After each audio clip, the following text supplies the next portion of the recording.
The America's Cup, the venue beat goes on. Grant Dalton, as we told you, I just repeated this slide because you know what? It's the same thing. He pushed back, and he's continuing to push back. Will it be in, by all accounts now, I'm hearing all over the place, and you are, I'm sure, reading the same, whether it's going to be in Cork. They seem not to have really the water to do it. They've got problems orienting courses up there, and it looks like the city fathers and the government, the central government, are all saying maybe, you know, we don't really have the wherewithal to pull off this. They have, whoever comes up with this, the announcement is supposed to be on or before the 17th, and one hears it's going to come before the 17th. Oh, yeah? Yeah, how's that for a hot tip? One hears. Well, I'll believe it when I see it. But Cork doesn't seem to have the moxie to do this. Valencia, you know, we saw the article from Richard Gladwell and a couple others saying, oh, it looks like Valencia's getting back in the mix, and maybe the government is getting into it, and there's some private business. I'm talking to my sources in Valencia. I don't believe it for a minute. Besides, whoever does, they all have to put up 15 million somethings. I don't know if it's dollars or euros, cash on the barrelhead before the 17th, before the announcement date, in order to be announced. And if they put it up and then they don't get selected, they'll get it back. It's not like it's refundable, in other words. But the betting continues to be that it's flying off to the Middle East. And today, the rumors, the drum beats that continue, that it's not Abu Dhabi, where I had been hearing a long time ago. It's continuing to sound like Saudi Arabia is, specifically Jeddah, is the town. And they have offered, we've heard reports of between 100 million somethings, whether it's dollars or euros, between 100 million and 200 million. And it's probably more likely, Julia, it's probably 100 million cash, and that'll fund the team, and then a whole lot more in kind to fund the event. You know, bases for the teams. And follow the money. So follow the money, indeed follow Formula One, because this is the F1 circuit.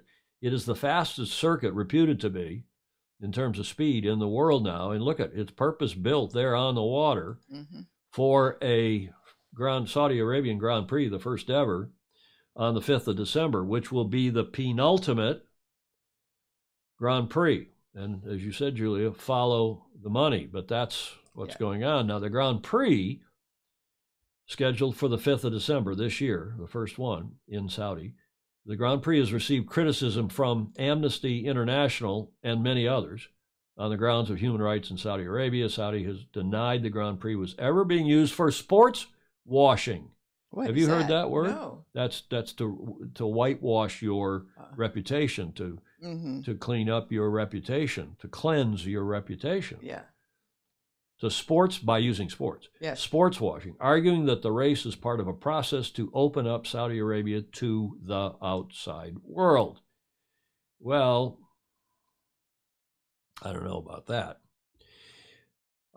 That, as I said, is the second to last Grand Prix. The famously good Formula One pilot, Lewis Hamilton, who, of course, is a Brit and has won the world championship now X many times, who, by the way, his first sponsor was our company.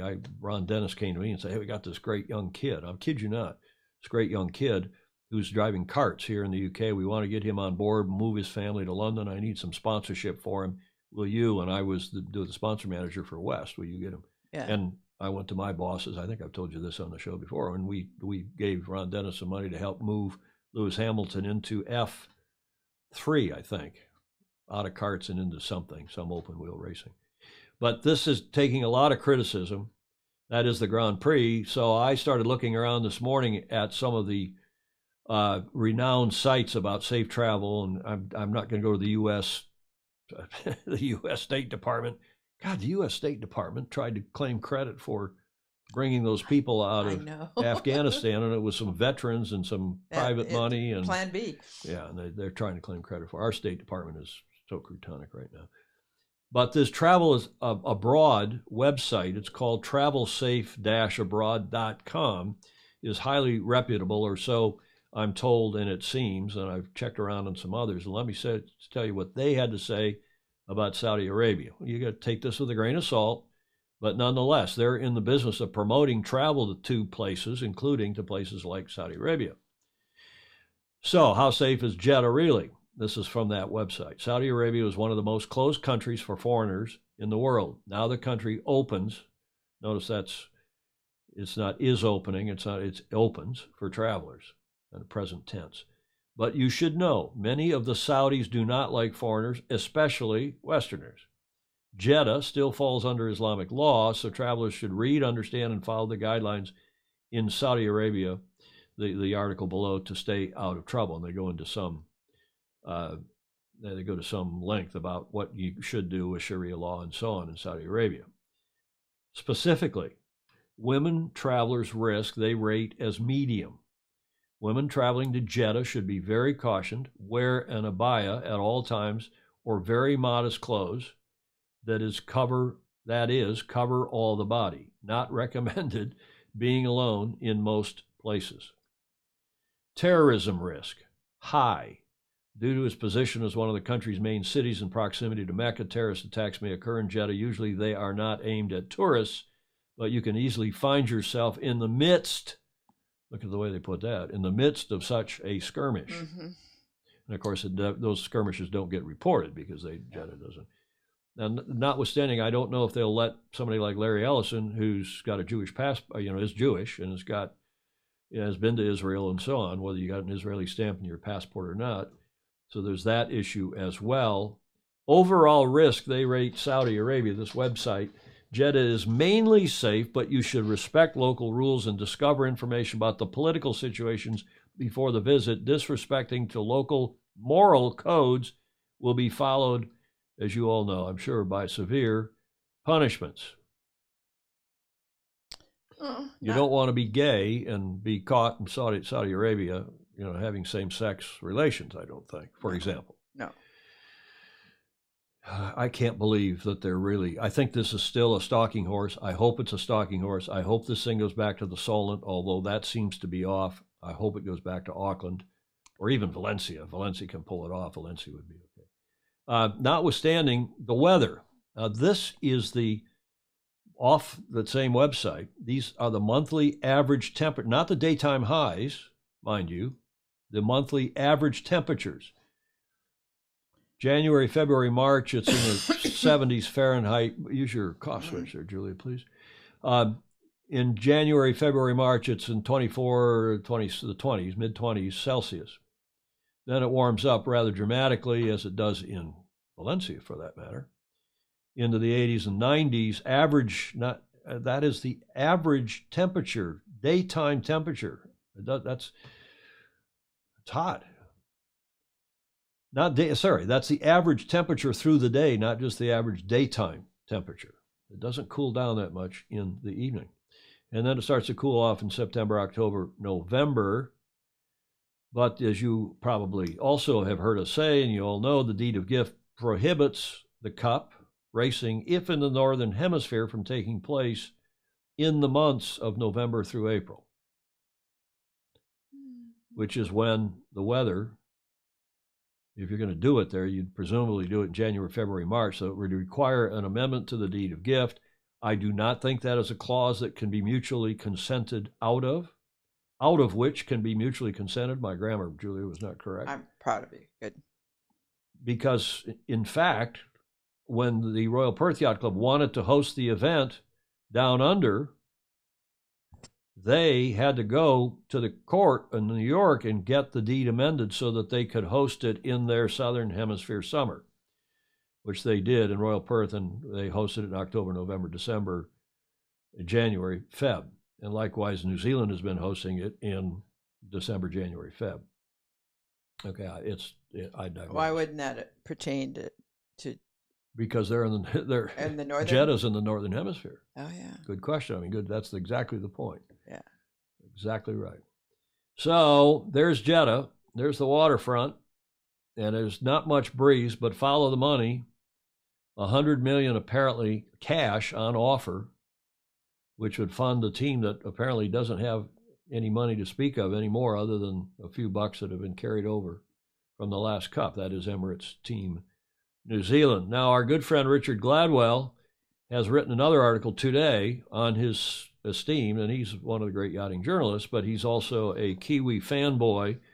And that's not me, that's what all of you say about him, and he probably would tell you the same thing, although Richard might moderate that a bit. But Gladwell's line, clock running down fast for a late Kiwi hosting bid. And this, again, it sounds to me like everybody putting pressure on New Zealand to come to the party with some real money to get this thing working so that it can be held in New Zealand in 2024, not in Jeddah, not in Cork, not in Valencia. God forbid it's in Jeddah.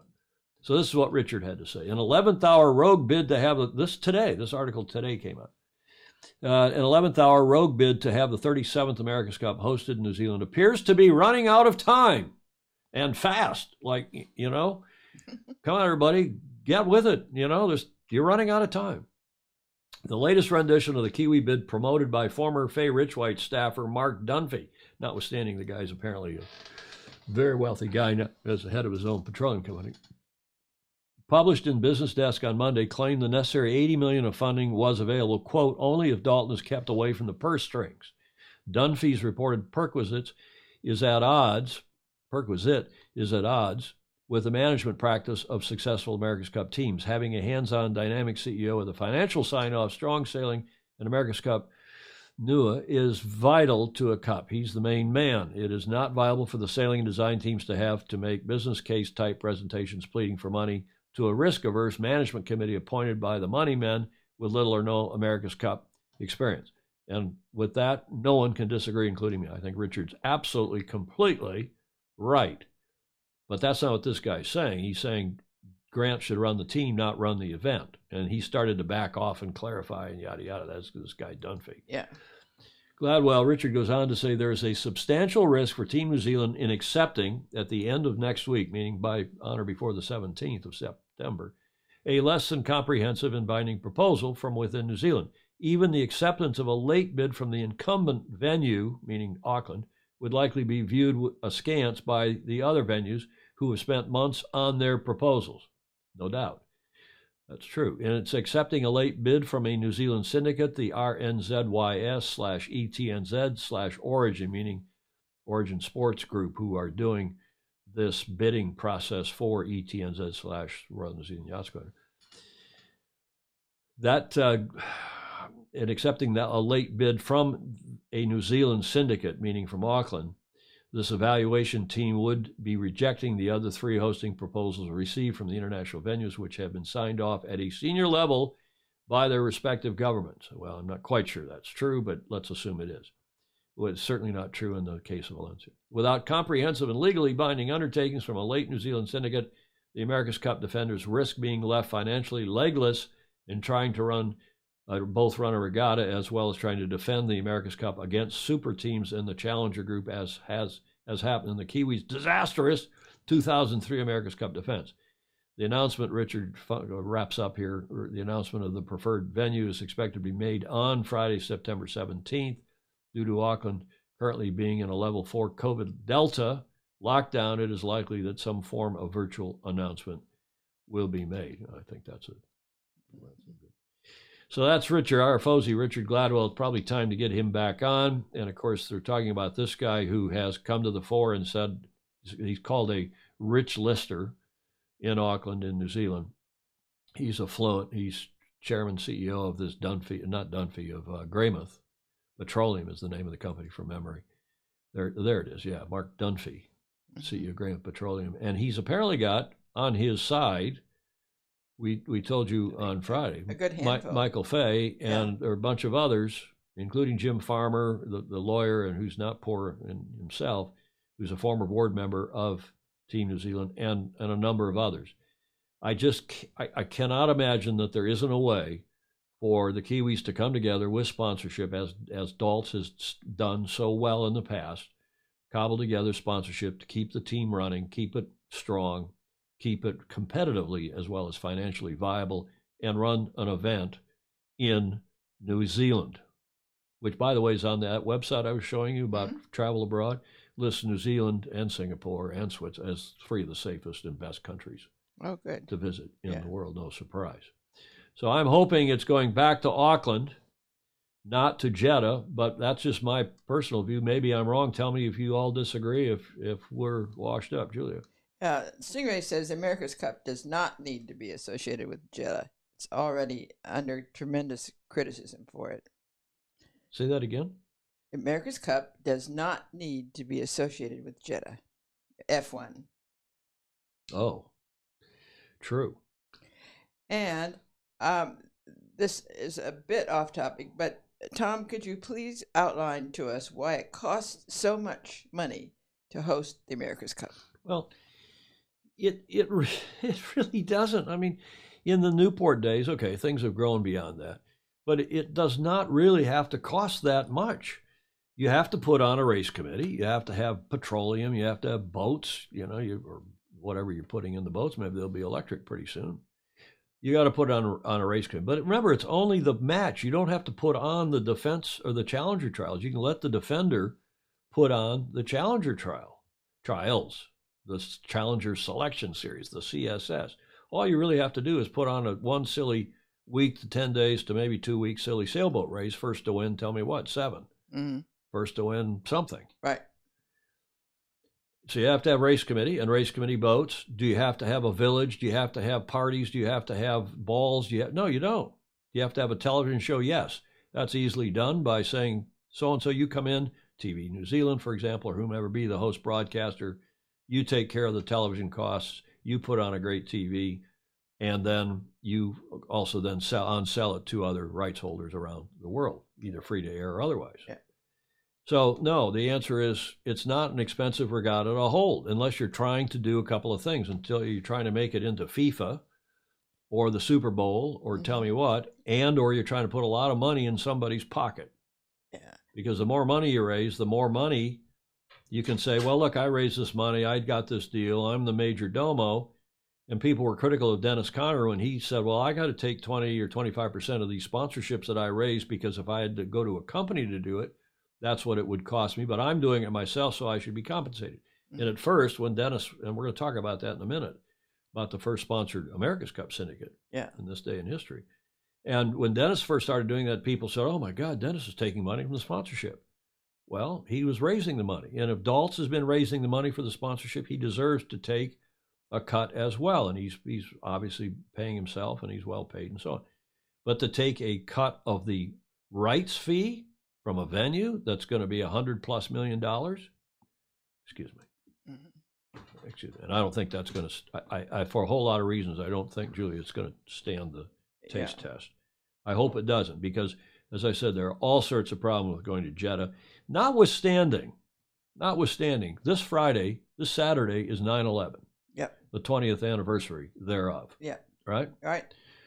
And can you imagine a few days after that announcing that the America's Cup is going to go to Saudi Arabia, from whence those 9/11 attacks were planned and originated? Yeah. I can't imagine it, and I hope it doesn't happen. What do we say? It seems because of COVID, you run a defense within your country, too much uncertainty. Yep, CP Frederick in blue shorts. Okay, a lot of comments. The bill for fuel for chase boats is currently in the 5 figures per day. Okay, John Emmett, sure, it's a lot of money, and you got to have the boats. But there's lots of ways of skinning the cat and getting the expense down to something. It's the difference between redesigning a city to host the Olympics at some astronomical cost, which almost everybody's done except LA, and redesigning a marina or a whole venue, making use of existing facilities, and just make exactly. And that's what London did too, and that's why the 2012 games were so successful. Yeah. They used basically existing facilities, and they had to build a few, and where they didn't, they also built temporary facilities, not out of bricks and mortar, but as they did in LA, they built them out of paper mache and temporary facilities that could be taken down, and they pinched, as Paul Henderson likes to say, every penny through a strainer. Yeah. And that's what you have to do. But that's when you've got Saudi Arabia building. You saw that Formula One track they built. Yes. Oh, it's gorgeous. It's gorgeous, and apparently it's fast. And they will also use it every year. Well, exactly, and they get eyeballs. Formula One gets, a huge number of eyeballs for each race, let alone for a given race. Right. I mean, for the whole season, let alone for a given race. It's a different thing. Okay, so enough about Jeddah. I don't know how the rest of you feel. Tell me if I'm wrong. Paris is going to be paper mache. Yeah, well, that's okay. Paris is going to be low cost, and they've got to stop spending billions and billions of dollars and then having these white elephants, these legacy venues that, look at what's happened in Athens, look at what's happened in Rio, look at, they're talking about dancing. May I suggest Candela speedboats?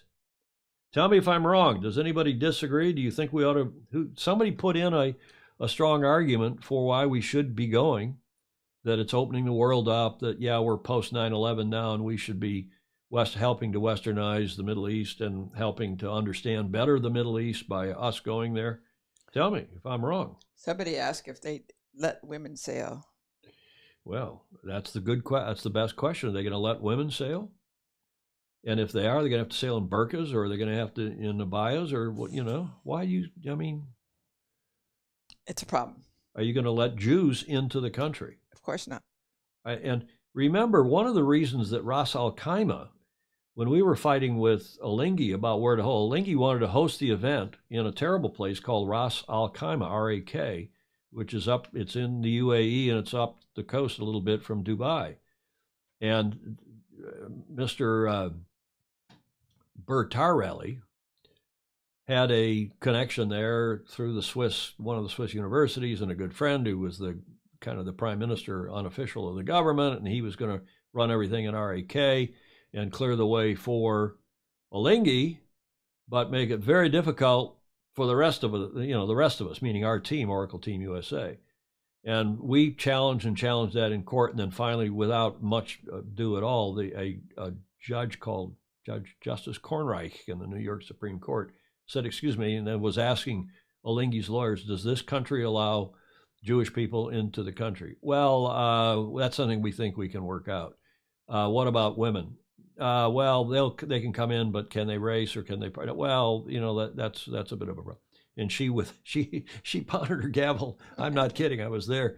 Hamish Ross was there, if he's watching, and pounded her gavel on the table and said, well, we're not going there. Run the event in Valencia and don't come back to my court. I don't want to hear about it. Of course, she was Jewish as well. Robert Sternstein said, if Australia was smart, they'd offer New Zealand the money. They need to keep it down under, and it makes sense to get tourists back to that part of the world. Yeah, let's go up to Melbourne, or go to Sydney, or go to the Gold Coast. Yeah. Absolutely. Go to Hamilton Island. What a great place that would be for the America's Cup. And it's ready. And maybe Australia then would have an America's Cup team. Yes.